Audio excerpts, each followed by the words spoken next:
Welcome back to the Actary Magic Channel. I'm Steve, the Actary. Today we're talking about Millicent Restless Revenant. Now, before we get into that, I want to let you know we're talking about the Spirit Squadron pre-constructed deck that came out of Crimson Vow. And these are the spirits that are not included in that deck that I think you should look at and seriously consider putting in your deck. So without further ado, let's get into it. All right, Millicent is a 7-drop, 4/4 flying, and he says, or she, whatever. Spirit Soldier says this spell costs 1 less to cast for each spirit you control, even in the command zone. Flying, and it does reduce commander tax as well. Whenever Millicent Restless Revenant or another non-token spirit you control dies or deals combat damage to a player, create a 1/1 white spirit creature token with flying. So we're going to be generating a ton of spirits with this guy out. He's really, really powerful. He really encourages us to be attacking with our spirits, our non-token spirits, and then he also helps prevent, or not prevent, but helps us deal with board wipe in a very powerful way, giving our bodies back to the board. If you haven't seen our previous video, I did a video earlier that was talking about the other cards that go with him, and this is specifically the spirits themselves. All right, so our control cards, Eidolon of Rhetoric.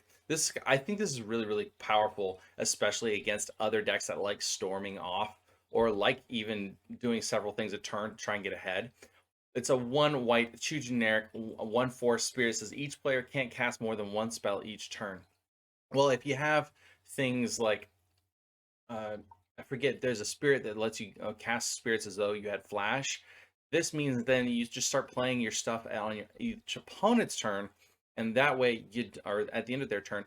That way you don't you don't have to limit your what you're playing, because Eidolon Heretic is limiting you to 1 spell a turn. But now you have 4 other turns or 3 other turns to play your stuff on if you have some way of giving yourself flash.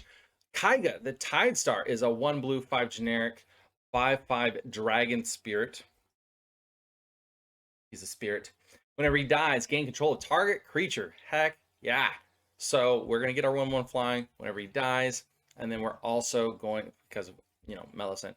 And then we're also going to get one of their creatures. So it's really, really powerful. They're really incentivized to not attack us, to let Kaiga die. So cool. But let's talk about our lords, shall we? We have Imperium Eagle. It's a 1 blue, 1 white, 1 generic bird spirit, 2/3. It says other creatures you control get with flying get +1/1. Sweet. Most of our stuff does have flying. This next guy, Celestial Crusader, doesn't have flying, but he's a 4-drop, double white, 2 generic, 2/2 spirit. It says flash split second.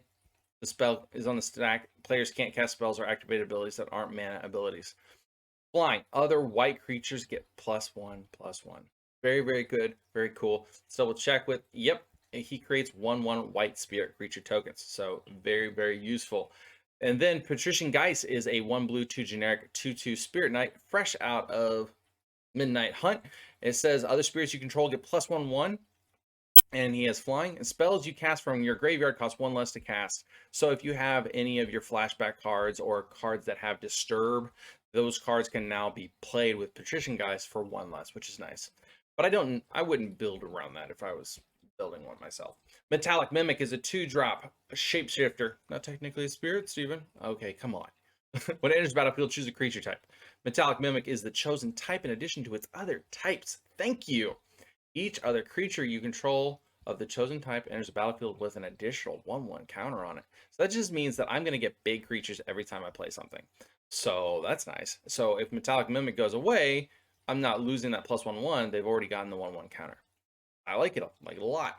All right, let's talk about our counter spells really quick. Mausoleum Wanderer is a 1-drop flying. Whenever another spirit enters the battlefield under your control, Mausoleum Wanderer gets +1/1 until end of turn. Sacrifice Mausoleum Wanderer, counter target instant or sorcery spell, unless his controller pays X, where X is Mausoleum Wanderer's power. So this really puts a hampering on any of those free counter spells that other opponents may have in your play group. But it is a counter spell that everyone knows about.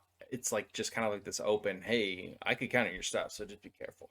And there's other ways to give it more power and really put a hurt on. So like if you flash any of your spirits into play and make his power bigger until in turn, or all your lords, it's got 1/1 counters, whatever it may be, Mausoleum Wanderer is going to make it really hard for them to pay for that X cost. Spell Queller. This one, I mean, anybody that plays Modern knows about these cards, but it's a 1 white, 1 blue, 1 generic spirit, 2/3 flying flash. When it enters battlefield, exile target card with converted mana cost 4 or less. This gets around things that cannot be countered. So, for instance, this will put Supreme Verdict exiled underneath Spell Queller instead of, like, because Supreme Verdict can't be countered. But since Spell Queller just exiles that card, it can soft counter it until Spell Queller dies. Leaves the battlefield, the exiled card's owner may cast that card without paying its mana cost. So it's a really good card. Both of these are great, but I wanted to bring them up. All right, let's talk about some removal. So we've got a Kami of Ancient Law. It's a 1 white, 1 generic spirit, 2/2. Sacrifice Kami of Ancient Law, destroy target enchantment. If you saw my previous video, this really pairs well with Sun Titan. Skyclave Apparition is a 3-drop double white, 1 generic core spirit, 2/2. When it enters battlefield, exile up to 1 target non-land, non-token permanent you don't control with converted mana cost 4 or less. Whenever she leaves the battlefield, the exiled card's owner creates an XX blue illusion creature token where X is the converted mana cost of the exiled card. We don't care about them getting the token, but we do care about getting rid of really important stuff, like, say, a Winter Orb or something like that, and then it's just gone. Very good. And Force of Negation can't interact with Skyclave Apparition. There's another commander specific counterspell that also can't interact with it. Very cool. Now let's talk some protection. Unsettled Mariner. It's a 2/2 for 1 blue and 1 generic shapeshifter changeling. It's a spirit and an elf and a goblin and everything else. Okay, whenever you or a permanent you control becomes a target of a spell or ability an opponent controls, counter that spell or ability unless its controller pays 1 generic. So this is going to put a real hamper on, say, something like a Storm deck that's going to try and target everything at the same time, because it's going to try and counter it. Granted, they're probably going to try and remove it first, but that's okay. At least we can start protecting our stuff with Unsettled Mariner, and it's in our colors. We like it. Kira, Great Glassspinner, is a 2/2 flying spirit for double blue and 1 generic. Creatures you control have, whenever this creature becomes a target of a spell or ability for the first time each turn, counter that spell or ability. Heck yeah. So it's a very, very cool card to be able to like be able to just counter, like, just blank. So they're gonna need like double removal on that one target. So they're gonna have to spend 2 removal spells to get rid of Kira, and that's not even your other targets that they really want to get rid of. So Kira's so powerful. Now let's talk about some more protection. We talked about Selfless Spirit in my previous video, but again, it's such a powerful card. Got to bring it up. It's a 1 white, 1 generic, 2/1 flying that says sacrifice Selfless Spirit. Creatures you control get indestructible until end of turn. Yes, please. Spectral Adversary is a brand new one out of Midnight Hunt. It's 1 blue, 1 generic, 2/1 flash and flying. Whenever it enters the battlefield, it may pay blue and a generic any number of times. Whenever you pay this cost 1 or more times, put that many 1/1 counters on Spectral Adversary. Then put up to that many other target artifacts, creatures, or enchantments. Or they all phase out. So if you pay 4 for this creature, you can make one of your other permanents phase out, or artifact creatures or enchantments phase out. Or if you pay 6, you can make 2 of them phase out. So it's very, very useful. It's it'll protect more than just your creatures, though. I really, really like it. And it'll blank just removal in general for 4 mana. And then you get a 2/1 flying body. It's very cool. He's almost kind of like a protecting kind of snappy. Yeah, he's a little bit like Snapcaster Mage in that, like, he casts for 2 for a blue and a generic. I like it. Anyway, so next up we have one of our one of our spirits that doesn't have flying. It's double white, 1 generic, 3/2 flash vigilance. Whenever it enters the battlefield, any number of other target creatures you control phase out. So you can just phase out your entire board. Their board wipe resolves, and you've got a board presence, and no one else at the table does. This is powerful. It is such a good effect. I love it. It's like a soft Teferi's protection. It protects your creatures, but it doesn't protect your artifacts and enchantments, but it does protect your board state with creatures. I love it. Let's talk some combat tricks. Nebelgast Herald and Nibliss of Frost. Nebelgast Herald is a 3-drop, 1 blue, 2 generic, 2/1 flash flying. It says whenever it Herald or another spirit enters the battlefield under your control, tap target creature an opponent controls. This is interesting because now you can, so whenever you attack with your commander and you're making those 1/1 spirits whenever they deal combat damage, now you can tap things on an opponent's turn. Or say you block with something like, like say for instance you block with Guardian of Faith. Now whenever you get a 1/1 token with your commander, now Nebelgast is going to tap a target creature an opponent controls. I hope that explanation made sense. Nibbles of Frost, it's a 4-drop, a double blue, 2 generic, 3/3 flying prowess. Whenever you cast an instant or sorcery spell, tap target creature an opponent controls. That creature doesn't untap during its controller's next untap step.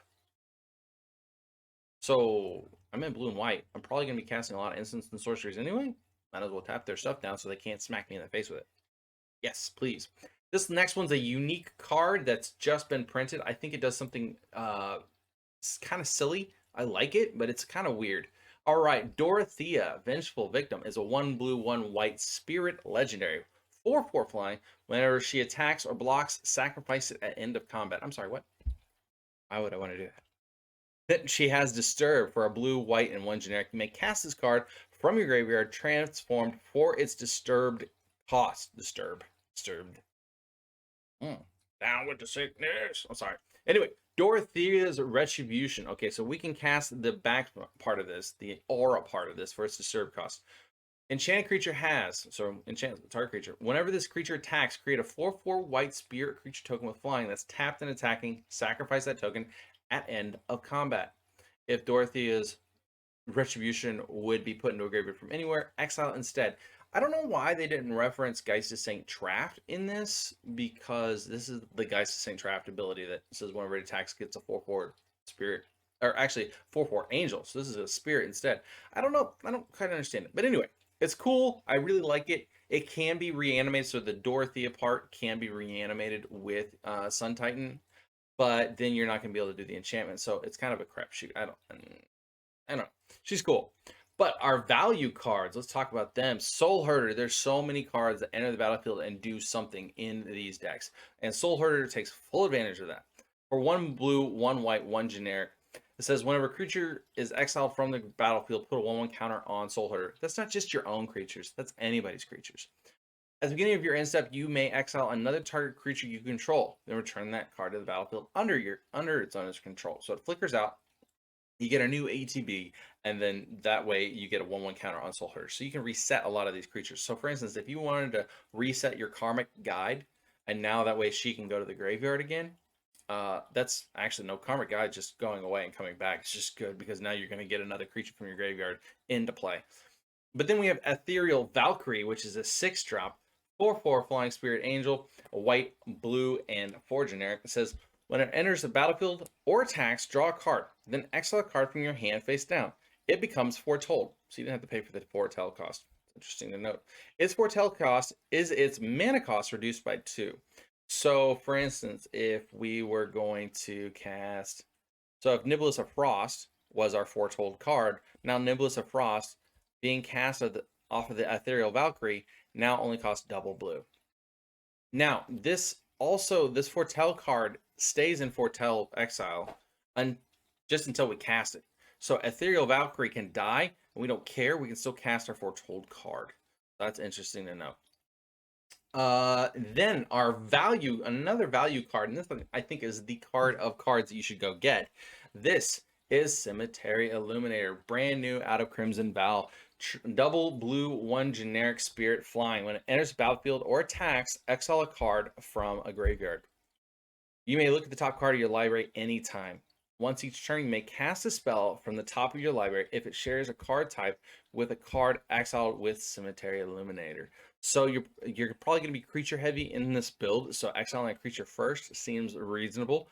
But this is just is so good. Whenever you cast a spell from the top of the library, if it shares a card type with the card exiled, okay. Once each turn, you may cast. Sorry. Anyway. Oh my goodness, this is a long video. Thank you so much for coming out. Please like, share, comment, and subscribe, and I'll see you next time on the Act to Your Magic channel. My button.